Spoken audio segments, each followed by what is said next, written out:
1991 എന്ന വർഷം നടൻ മുകേഷിന്റെ കരിയർ മാറ്റിമറിച്ചതിനെ കുറിച്ച് നമ്മൾ ഡിസ്കസ് ചെയ്തിട്ടുണ്ടായിരുന്നു. ഇന്നിപ്പോ ഞാൻ ചർച്ച ചെയ്യാൻ പോകുന്നത് 1992 ആ ഒരു വർഷത്തെ മുകേഷിന്റെ സിനിമകളെ കുറിച്ചാണ്.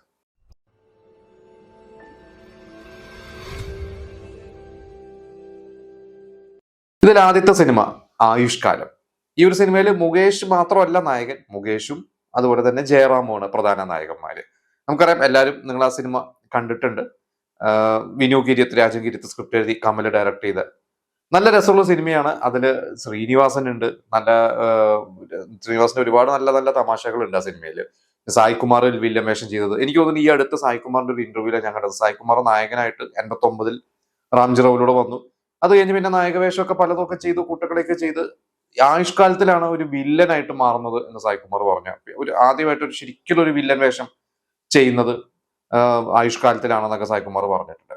എന്തായാലും ആ സിനിമ ആ വർഷത്തെ വലിയ ഹിറ്റായിരുന്നു. അന്ന് കമലിന്റെ അസിസ്റ്റൻസ് ആയിരുന്നു ലാൽ ജോസും ദിലീപും ഒക്കെ. അവരൊക്കെ അതിൽ അവസാനത്തെ പ്രേതമൊക്കെ ആയിട്ടൊക്കെ അഭിനയിച്ചിട്ടുണ്ട്. പിന്നെ അതിൽ ഒന്ന് രണ്ട് കഥാപാത്രങ്ങളൊക്കെ ദിലീപ് ഡബ് ചെയ്തിട്ടുണ്ട്. അതൊക്കെ നമ്മൾ ഇപ്പൊ കാണുമ്പോഴാണ് മനസ്സിലാക്കുന്നത്. എന്തായാലും വളരെയധികം ഗുണം ചെയ്തിട്ടുള്ള സിനിമ, മുകേഷിനും ഭയങ്കര ഗുണം ചെയ്തിട്ടുള്ള ഒരു സിനിമ തന്നെയായിരുന്നു ആയുഷ്കാലം. അടുത്ത സിനിമ IV ശശിയുടെ സിനിമയാണ് കള്ളനും പോലീസും. ഇതിൽ മുകേഷ്, ഇന്നസെന്റ്, അങ്ങനെ കുറെ താരങ്ങളുണ്ട് ആ സിനിമയിൽ. VBK മേനോനാണ് ആ സിനിമ പ്രൊഡ്യൂസ് ചെയ്തിരിക്കുന്നത്. ആ സിനിമ പക്ഷെ അന്നൊരു പരാജയമായിരുന്നു. അതങ്ങനെ ഒരു ഹിറ്റ് ഒന്നും ആയിരുന്നില്ല. ഞാൻ ആ സിനിമ അന്ന് തിയേറ്ററിലൊന്നും കണ്ടിട്ടില്ല. പിന്നീട് കാസറ്റ് എപ്പോഴോ ഒരു തവണ കണ്ടിട്ട് ഞാൻ എൻ്റെ കഥ വരെ സിനിമയുടെ മറന്നുപോയി. അത് അങ്ങനെ എനിക്കൂടെ IV ശശിയുടെ സിനിമകളിൽ അങ്ങനെ അധികം പേരൊന്നും ചർച്ച ചെയ്യാത്ത അല്ലെങ്കിൽ ശ്രദ്ധിക്കപ്പെടാതെ പോയ ഒരു സിനിമ തന്നെയായിരുന്നു. പക്ഷെ ഇത് കേട്ട് തൊട്ടടുത്ത വർഷം IV ശശി, VBK മേനോൻ തന്നെ ദേവാസുരം എന്ന സിനിമയിലൂടെ ശക്തമായിട്ട് IV ശശി തിരിച്ചു വന്നു. എന്തായാലും മുകേഷിന്റെ ഒരു സിനിമ അങ്ങനെ നമുക്ക് പറയാം. അങ്ങനെ വലിയ വലിയ ഒരു ഗുണം ചെയ്തിട്ടുള്ള സിനിമയൊന്നും അല്ല കള്ളനും പോലീസും. അടുത്ത സിനിമ വീണ്ടും കമലിന്റെ സിനിമയാണ് എന്നോട് ഇഷ്ടം കൂടാമോ. മധുബാല, മുകേഷ്. ആ സിനിമ അന്ന് വലിയ വിജയമല്ല. കാരണം കമല് പോലും എവിടെയോ എഴുതിയിട്ട് എനിക്ക് ഓർമ്മയുണ്ട്, കമല് ചെയ്ത സിനിമകളിൽ നന്നാക്കാമായിരുന്നു എന്ന് തോന്നിയ ഒരു സിനിമയിൽ ഒന്നായിരുന്നു എന്നോട് ഇഷ്ടം കൂടാമെന്നുള്ളത്. പക്ഷെ എനിക്ക് ഭയങ്കര ഇഷ്ടപ്പെട്ട ഒരു സിനിമയാണ്. അതിൽ കുറെ നല്ല രസമുള്ള കുറെ സീൻസ് ഉണ്ട്. അതിൽ മുകേഷ് ഒരു കബഡി കളിച്ച് നടക്കുന്ന മുകേഷിന്റെ അച്ഛൻ കൃഷ്ണകുട്ടി നായർ ഡ്രൈവറാണ്. കൃഷ്ണകുട്ടി നായർക്ക് വയ്യാതെ ആകുമ്പോൾ മകനോട് ആ ജോലി ഏറ്റെടുക്കാൻ പറഞ്ഞ് മകൻ ഡ്രൈവർ ആവുന്നതൊക്കെയാണ്. അതിൽ KP ലളിത, സൈനുദ്ദീൻ, കൽപ്പന, KP ലളിതയും കൽപ്പനയും പെങ്ങൾമാരായിട്ട്. അതിൽ എനിക്കോട് KP ലളിതയുടെ ഭർത്താവായിട്ട് ജഗതി ശ്രീകുമാർ. അതിൽ ഗൾഫിലാണ് ജഗതി, പക്ഷേ ഫോട്ടോ മാത്രമേ കാണിക്കുള്ളൂ. ജഗതി തന്നെയാണെന്നാണ് എൻ്റെ ഓർമ്മ. പിന്നെ സൈനുദ്ദീൻ അളിയനായിട്ടാണ്, വാച്ച്മാനാണ്. കുറെ രസമുള്ള, എനിക്ക് മനസ്സിൽ പെട്ടെന്ന് വരുന്ന കുറെ ക്യാരക്ടേഴ്സ് ഉണ്ട്. ദിലീപ് ആ സിനിമയിലാണ് ആദ്യമായിട്ട് അഭിനയിക്കുന്നത്, വില്ലൻ JD ചക്രവർത്തിയുടെ ഗാങ്ങിലായിട്ട് അഭിനയിക്കുന്നത്.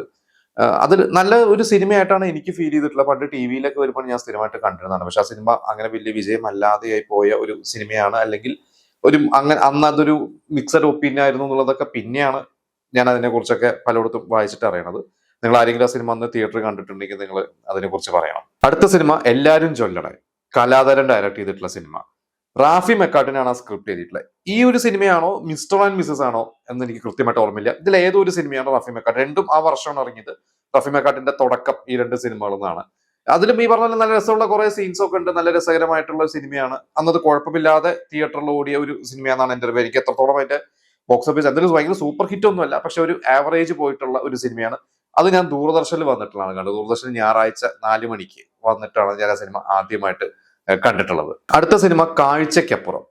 VR ഗോപാലകൃഷ്ണൻ ഡയറക്ട് ചെയ്തിട്ടുള്ള, വന്ദനത്തിന്റെ ഒക്കെ റൈറ്ററാണ് അദ്ദേഹം. പിന്നെ സിനിമകളും ഡയറക്ട് ചെയ്തിട്ടുണ്ട്. പറക്കന്തളികൊക്കെ എഴുതിയിട്ടുള്ള അദ്ദേഹമാണ്.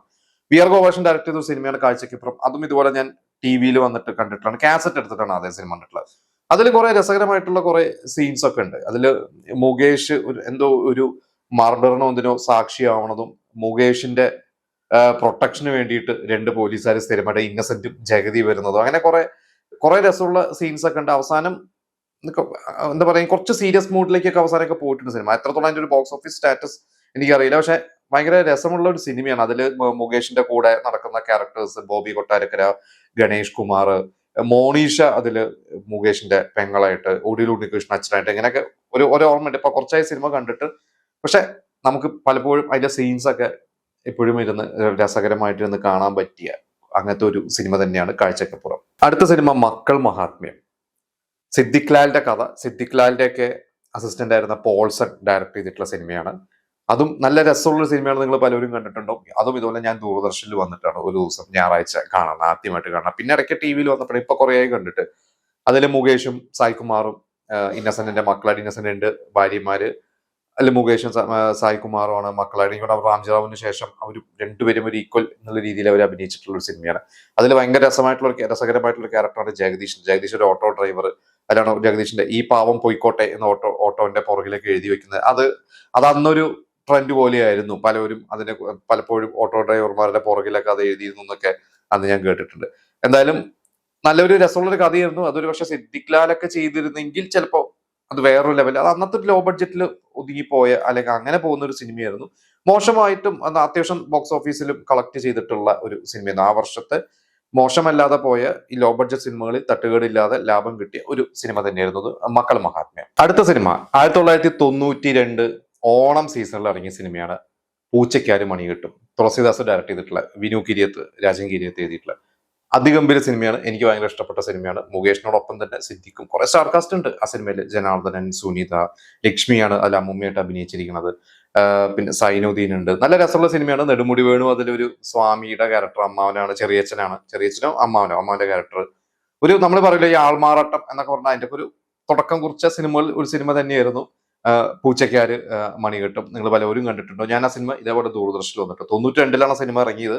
94 അന്നൊക്കെ ഒരു സിനിമ ഇറങ്ങി 2 വർഷം കഴിയും ദൂരദർശനിൽ വരാനായിട്ട്.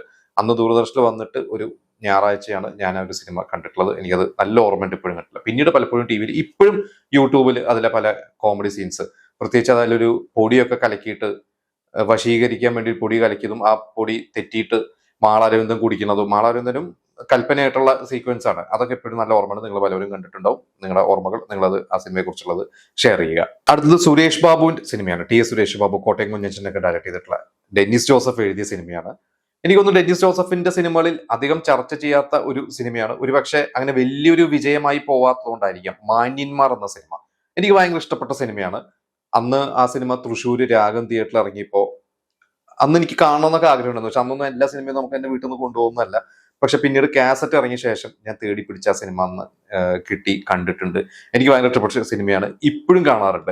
കാരണം അത് കോമഡി മാത്രമല്ല, കുറച്ചൊരു ആക്ഷനും ഒരു ത്രില്ലർ സംഭവങ്ങളൊക്കെയാണ് അതിലുള്ളത്. പ്രത്യേകിച്ച് അതിൽ നിങ്ങൾ പലരും കണ്ടിട്ടുണ്ടോ സിനിമ? 2 കള്ളന്മാരാണ്, മുകേഷും ശ്രീനിവാസനും. പരോളിൽ ഇറങ്ങിയ ശേഷം രണ്ടുപേരും 2 രീതിയിൽ മുങ്ങുന്നതാണ്. മുകേഷ് ഒരു കാറായിട്ട് മദ്രാസി വരണതും കുറച്ച് പ്രശ്നങ്ങൾ പെടുന്നതും. പിന്നീട് ശ്രീനിവാസൻ ജയിൽ പുള്ളിയാണ്. എന്നിട്ട് തമിഴ്നാട്ടിലെത്തി ഒരു തമിഴ് സ്ത്രീനെ കല്യാണം കഴിച്ച് ഒരു തമിഴനായി ആൾമാറാട്ടം നടത്തി മാറുന്നതും. അങ്ങനത്തെ രസമുള്ള ഒരു ശ്രീനിവാസന്റെ രണ്ടാമത്തെ ഒരു ഇൻട്രോ ഒക്കെ ഉണ്ട്. ഭയങ്കരമായിട്ട് വർക്കായിട്ടുള്ള ഒരു ഇതാണ്. ജഗദീഷ് ഉണ്ട്, ജഗദീഷ് ശ്രീകുമാർ, ഇത് ഇവരുടെയൊക്കെ ആശാനായിട്ട്, ഒരു കള്ളനായിട്ട്. ഇത്രയൊക്കെ എനിക്ക് ഏകദേശം ഒരു ഓർമ്മയുള്ളത്. നിങ്ങൾ പലവരും ആ സിനിമ കണ്ടിട്ടുണ്ടോ? അപ്പൊ എന്തായാലും ഇത്രയും സിനിമകളാണ് ആ വർഷം മുകേഷിനേതായിട്ട് തിയേറ്ററുകളിൽ എത്തിയത്. ഈ സിനിമകളിൽ കുറച്ച് വിജയിച്ചു, കുറച്ച് വിജയിക്കാതെ പോയി. എനിക്ക് തോന്നുന്നു പൂച്ചയ്ക്കാര് മണി കിട്ടും ഈ സിനിമയായിരിക്കാം ആ വർഷം മുകേഷിന്റെ ഏറ്റവും കൂടുതൽ ഓടിയിട്ടുള്ള സിനിമ. കാരണം അതിൽ മുകേഷ് തന്നെയാണ് നായകൻ. സിദ്ദിഖ് ഉണ്ടെങ്കിലും നായകൻ നമുക്ക് മുകേഷ് എന്ന് പറയാം. ആയുഷ്കാലം ഓടിയ സിനിമയാണ്. പക്ഷെ ആയുഷ്കാലത്ത് നമുക്ക് മുകേഷിനെ മാത്രം നായകൻ എന്ന് പറയാൻ പറ്റില്ല. രണ്ടുപേരും, മുകേഷും ജയറാമും ഈക്വൽ ഇമ്പോർട്ടൻസ് ആണ്. ഒരു പക്ഷെ ജയറാമനായിരിക്കും, കാരണം ജയറാമന് അതിൽ നായികയുണ്ട്, ജയറാമന് ഒരു ഫ്ലാഷ് ബാക്കും കാര്യങ്ങളൊക്കെ ഉണ്ട്. എന്തായാലും മുകേഷ് എന്ന് പറഞ്ഞ നടൻ ഇപ്പൊ നമ്മൾ ഇത്രയും പറഞ്ഞു. ഏകദേശം എല്ലാ മാസവും അല്ലെങ്കിൽ 2 മാസം കൂടുമ്പോൾ മുകേഷിന്റെ ഒരു സിനിമ, 2 മാസം കൂടുമ്പോൾ മുകേഷിന്റെ സിനിമ തിയേറ്ററിൽ ഇറങ്ങുന്നുണ്ട്. ഇതിൽ പല സിനിമ, നേരത്തെ ഞാൻ പറഞ്ഞു, ഞാൻ ഇതിൽ എല്ലാ സിനിമയൊന്നും തിയേറ്ററിൽ പോയി കണ്ടിട്ടുള്ളത്, എല്ലാ സിനിമയും കാസ്റ്റ് എടുത്തിട്ടാണ് പ്രധാനമായിട്ട് കണ്ടിട്ട്, അല്ലെങ്കിൽ ടി വിയിൽ വന്നിട്ടുള്ളതാണ് കണ്ടിട്ടുള്ളത്. നിങ്ങൾ അന്ന് സിനിമകളൊക്കെ കണ്ടിട്ടുണ്ടെങ്കിൽ നിങ്ങൾ നിങ്ങളുടെ ഓർമ്മകൾ കമന്റ് ചെയ്യുക. ഇപ്പൊ ഞാൻ പറഞ്ഞതല്ലാതെ വേറെയും സിനിമകൾ ഉണ്ടെങ്കിൽ ആ സിനിമകളെ കുറിച്ചിട്ടുള്ള നിങ്ങളുടെ അഭിപ്രായങ്ങളും നിങ്ങളുടെ ഓർമ്മകളും നമുക്ക് ഷെയർ ചെയ്യുക.